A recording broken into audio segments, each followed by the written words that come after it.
Good morning সবাইকে। কেমন আছো তোমরা সবাই? আর আমি তো বেশ ভালোই আছি। তো চোখের পাড়া থেকে না একদম ওঠার ইচ্ছে করছে না।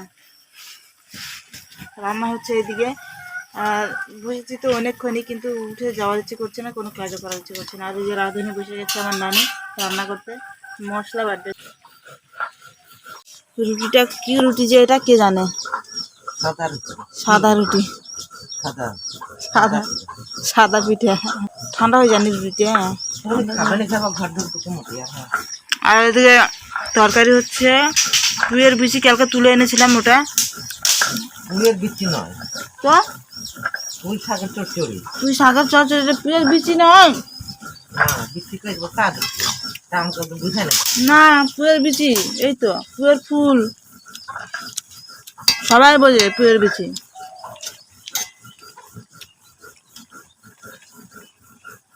তরকারিটা দেখে তো খিদে পাচ্ছে, রুটিটা তিতা তিতা লাগছে। এ মা,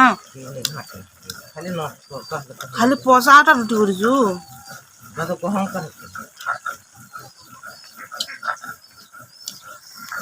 রোদই তো ছিল না। কেমন হয়ে গেছে এগুলো? এবার পুষনা ঠিক মতন হলো না, খাওয়াও হলো না, আর এই রোদ্রটার জন্য সবকিছু, রোদেও দেওয়া হলো না, আটাগুলো সব নষ্ট হয়ে শেষ হয়ে গেছে। কেমন ধান খারাপ হয়েছে। ভালো সানি চলে আসো কে? ধানটা কেমন হয়ে গেছে আমাদের দেখো, দেখে তো মনে হচ্ছে কিছু হয়নি, কিন্তু গন্ধ করেছে খুব। ধানটা খাওয়া যাবে কি যাবে না তার কোনো ঠিক নেই, কিন্তু এরপর আরো ধান সিদ্ধ করবে, তো ওই ধানগুলো দিয়ে মিক্সড করে খেতে হবে। এখন তো মনে হয় করবে না, কিন্তু একটু রোদ করবে তারপরে, মানে ওয়েদারটা একটু ঠিক হবে তারপরে। আর এই কদিন যা গেল না, মানে 10 তারিখের পর থেকে, জানুয়ারি 10 তারিখের পর থেকে তো ওয়েদার খারাপ ছিল। আর আজকে 20 তারিখ, তো কয়দিন হচ্ছে? 10 দিন হচ্ছে। 10 দিন থেকে ধানটা ভিজানো ছিল, আর প্রচন্ড গন্ধ করেছে ধানটা।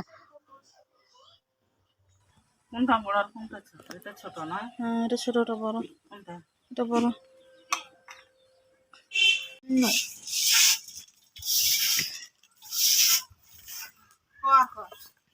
আমি করবো, আমি করবো।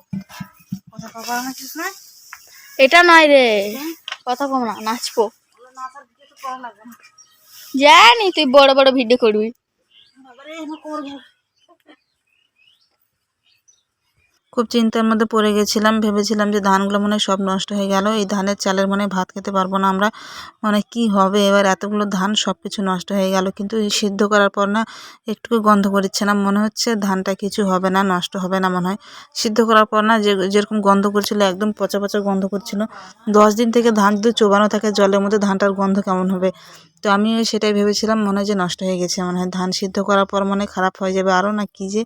কিন্তু একদম গন্ধ করেছে না, আগে যেরকমটা সিদ্ধ করতাম সেরকমই আছে। মনে হয় গরমের দিন হলে পরে মানে নষ্ট হয়ে যেত, আর ঠান্ডার দিন তো ওই জন্য মানে কিছু হয়নি, মনে হয় বেশ ভালোই আছে এখনো। আর মানে গেছে একটু ধান নাড়ার জন্য, আর পাতির গুলো কি বলবে, এত ভারী লাগছে। আর এই আমাদের চারিটার মধ্যে 4 মণ করে ধান ধরে, 4 মণ ধান কতগুলো, 4 মণ ধানের চাল কতগুলো হবে? তাহলে অতগুলো ধান যদি নষ্ট হয়ে যেত তো একদম মাথা খারাপ হয়ে যেত। ভাগ্যিস কিছু হয়নি। আর রৌদ্র বের করেছে কত সুন্দর দেখো, মানে 2 দিন একটু হালকা ছিল, আর আজকে রৌদ্রটা বেশ ভালোই করেছে। তো সেই জন্য ধানটা সিদ্ধ করে দিয়েছে। সিদ্ধ করতে চেয়েছিল না, ভাবছিল যে আবার এরকম করবে নাকি, সিদ্ধ করে দিয়ে আরও ধানটা নষ্ট হয়ে যাবে, রৌদ্র পাবে না কিছু না। তো রৌদ্র করছে, মনে হয় আর কিছু হবে না, মানে ওয়েদার মনে হয় আর খারাপ করবে না মনে হয়, যত সম্ভব আর কি। আর অল্পটুকু আছে, অতটুকু সিদ্ধ করলে ধান সিদ্ধ করা প্রায় হয়ে যাবে, আর ওদের তো দেওয়াই যাবে না আজকে। দুপুর থেকে সে ধান সিদ্ধ করতে শুরু করেছিল। তো আর এই পাতিলগুলো আছে, পাতিলগুলোতে মানে ভর্তিও হবে না।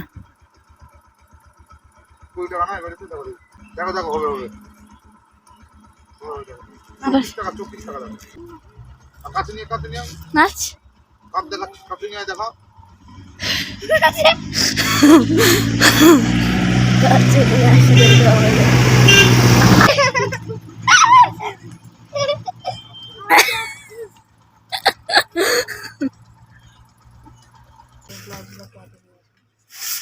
কেমন লাগছে আমার কাপড়টা? ভালো না, বলো ভালো না।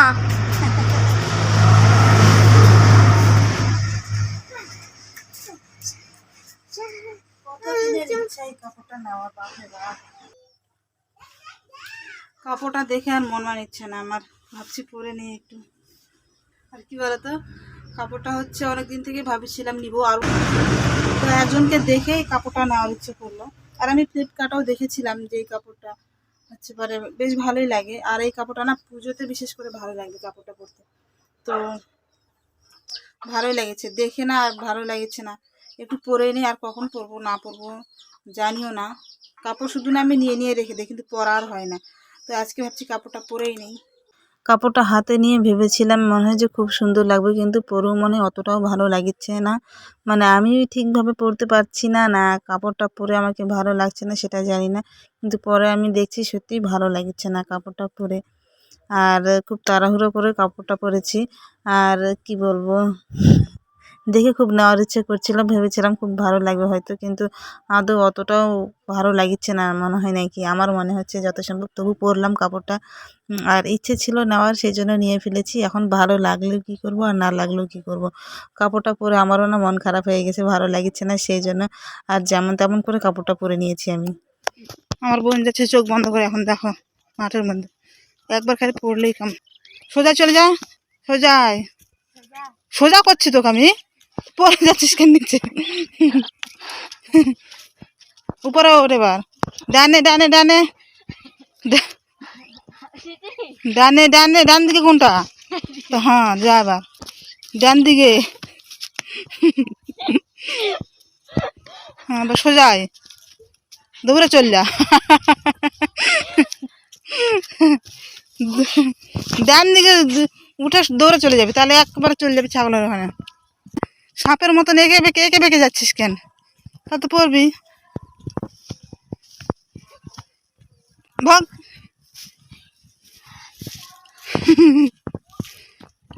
আর নয় হয়ে গেছে, পড়ে যাবে। সন্ধ্যেবেলা আমি যাচ্ছি গোয়াল ঘরে, দেখো ডিম নেওয়ার জন্য। মানে ছাগলগুলো বেশ সুন্দর বসেছিল, মুরগিগুলো আমাকে দেখে না সব উঠে গেছে। তো আমার নানি বলেছে যে আজকে ডিমের ঝোল খাবে বাড়ির মুরগির তো ডিম মানে খাওয়াই হয় না অতটা, মুরগি বের করবে বাচ্চা ফোটাবে সেই জন্য। আর বাচ্চা কি বলতো, বাচ্চা তো সব ফোটায় না, অর্ধেক ডিম মানে ফোটায় আর অর্ধেকটা নষ্টই হয়ে যায়, তো খাওয়াই হয় না। তো নানি রাগ করে আজকে বলেছে যে আমাদের তো ডিম খাওয়াই হয় না, বাচ্চাও নষ্ট করে দেয়, তো আজকে ডিমের ঝোলই রান্না করা হোক। আর 10টায় ডিম ছিল, তার মধ্যে 4টা ডিম আমরা খাবো আর 6টা থাকবে। আরও কয়দিন হয়তো ডিম দিবে মনে হয়, তারপর আবার বাচ্চা ফোটাতে বসবে।